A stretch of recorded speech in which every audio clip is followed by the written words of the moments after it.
आपको बताया कि लैंथेनाइड्स के अंदर लैंथेनम को भी इसके यूजेस के बेस पे इंक्लूड किया गया है। ये आईयूपैक का रिकमेंडेशन है, लैंथेनम डी ब्लॉक, बाकी एफ ब्लॉक। अब यहाँ पे इलेक्ट्रॉनिक कॉन्फिगरेशन देखते हैं। लैंथेनम जो है एटॉमिक नंबर 57, और यदि आप जीनॉन को छोड़ दें तो ये कैसा हो जाएगा 6s2 5d1।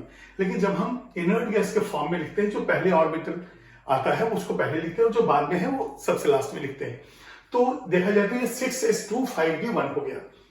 इसके बाद सीरियम से जो है हम कहते हैं कि एफ ब्लॉक स्टार्ट हो जाता है, और जब एफ ब्लॉक स्टार्ट होता है तो पेनल्टीमेट तो डी 0 से 1 होता है, लेकिन एंटी पेनल्टीमेट n-2f वहां पे इलेक्ट्रॉन फिल होना शुरू होता है।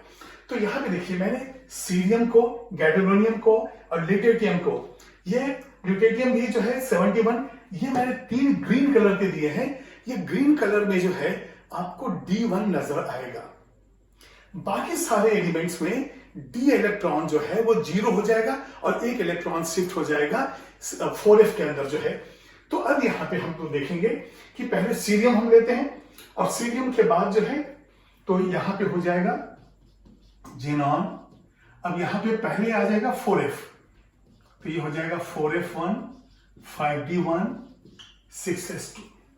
ये देखिए आप। अब इसके बाद जो एलिमेंट्स यहां तक हैं, ये देखिए गैडोलिनियम के पहले जो भी इलेक्ट्रॉन है इसके अंदर एक इलेक्ट्रॉन जो डी का है यहां पे शिफ्ट हो जाएगा। इसलिए जनरल इलेक्ट्रॉनिक कॉन्फिगरेशन क्या है ns2 n-1d 0 से 1। ये देखिए 0, तो ये जो 1 है वो सीरियम के अंदर है, गैडोलोनियम के अंदर है और ल्यूटेटियम के अंदर है। बाकी सब में ये डी इलेक्ट्रॉन 0 हो जाता है, और जो भी इलेक्ट्रॉन डी का 1 जो है वो f के साथ क्लब जाता है। तो यहां पे देखेंगे अब जो नेक्स्ट हमारे पास है ये क्या हो जाएगा जीनॉन।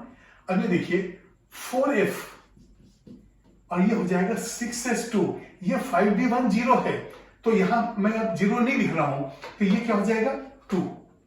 अच्छा चलिए एक काम करते हैं 5d 0 लिख भी देते हैं तो ताकि आपको याद रहे। लेकिन यदि 5d 0 हम लिख रहे हैं तो ऐसा लग रहा है कि d भी आ रहा है क्या। तो यदि हम सिंप्लीफिकेशन के लिए ये कर दें कि d के अंदर कोई इलेक्ट्रॉन नहीं तो इसको लिखे ही ना, तो इजी रहेगा आपको याद करना। तो इसलिए मैं यहां लिख दे रहा हूं 6s2। अब ये देखिए 4f सीरियम जो है 4f1 हो गया, तो यहां पे 2 और ये इलेक्ट्रॉन यहां शिफ्ट, तो कितना हो जाएगा 3। तो ये जो है नेक्स्ट जो एटॉमिक नंबर 59 है, f के बाद 1 के बाद तो 2 होना था, लेकिन ये d का इलेक्ट्रॉन भी आ गया तो ये हो गया 4f3। इसका मतलब अब जो नेक्स्ट होगा हमारे पास वो किस तरह से होगा ज़ेनॉन 4f4 6s2। अब ये एक एक बढ़ती जाएगी, यहां तक बढ़ती जाएगा। तो इसके बाद नेक्स्ट हम लिखेंगे ज़ेनॉन 4f5 6s2, इसके बाद ज़ेनॉन 4f6 6s2, इसके बाद यहां पे आपको ज़ेनॉन ये हो जाएगा 4f7 6s2।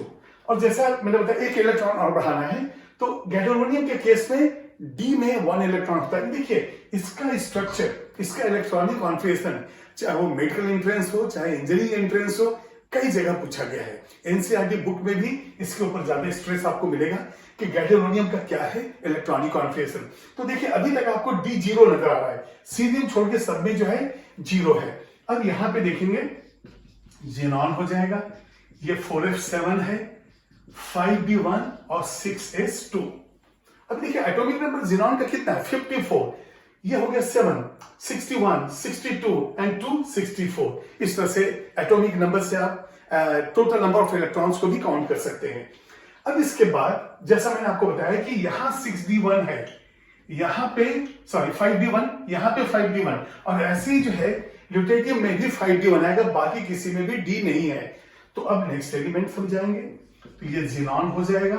अब ये देखिए 4f, अब एक इलेक्ट्रॉन यहां पे आएगा f में और ये इलेक्ट्रॉन आ गया, तो ये हो जाएगा 4f9 6s2। देखिए f में 7 से 8 और d इलेक्ट्रॉन जो वो भी शिफ्ट हो गया। देखिए सब जो पैरामैग्नेटिक डायमैग्नेटिक जो बिहेवियर हैं उनके प्रॉपर्टीज के अनुसार ये सारे डिसाइड होते हैं कि इलेक्ट्रॉन्स कितने हैं। जैसे पैलेडियम में आप याद कीजिए, पैलेडियम में s के दोनों इलेक्ट्रॉन n-1 d में चले गए थे क्योंकि वो डायमैग्नेटिक था। इस तरह से अब हम जाएंगे, ये देखिए डिस्ट्रोसियम, हार्ड टू गेट, ये ग्रीक वर्ड से डिराइव किया गया था, DY66।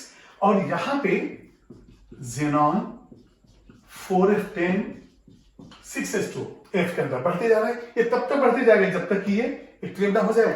ग्लूटेटियम में जो है वहां पे D भी आ जाएगा। इसके बाद अब हम देखते हैं यहां पे जेनॉन 4F11 6S2। 4F के अंदर मैक्सिमम 14 इलेक्ट्रॉन हो सकते हैं। ये हो गया जेनॉन 4F12 6S2। इसके बाद फिर यहां पे जेनॉन 4F13 6S2, एक बढ़ते जा रहा है।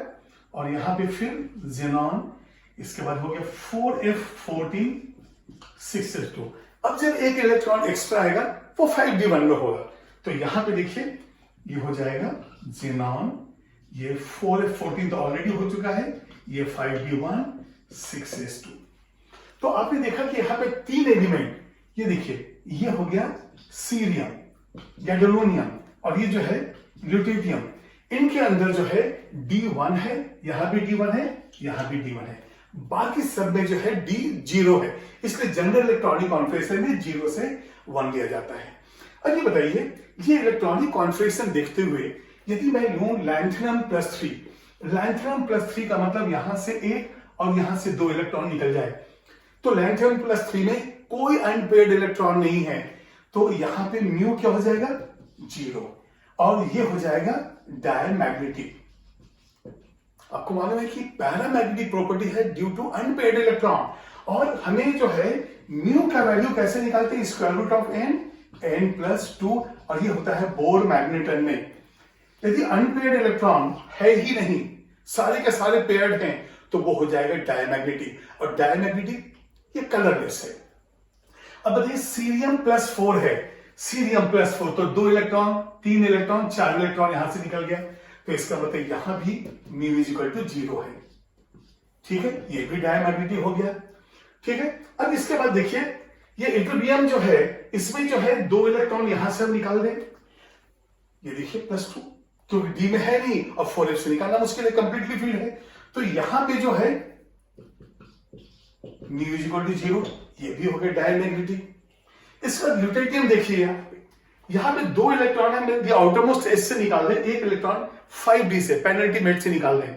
अब ये एंटी पेनल्टीमेट तो 14 है, कंप्लीटली फील्ड है ये, तो यहां पे +3 ऑक्सीडेशन स्टेट, तो यहां पे ल्यूटेटियम का +3 ऑक्सीडेशन स्टेट निकाले और यहां पे भी हो गया म्यू = 0, ये भी है डायमैग्नेटिक।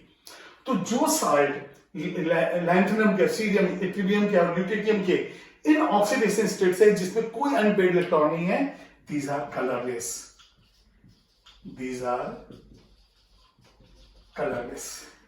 तो ये जो है इलेक्ट्रॉनिक के बेस पे, इलेक्ट्रॉनिक कॉन्फिगरेशन के बेस पे हमने देखा कि कौन कौन से इलेक्ट्रॉन निकाल सकते हैं, उनका पैरामैग्नेटिक प्रॉपर्टी क्या है और ये कलर कैसा है, तो ये सारे कलरलेस हैं।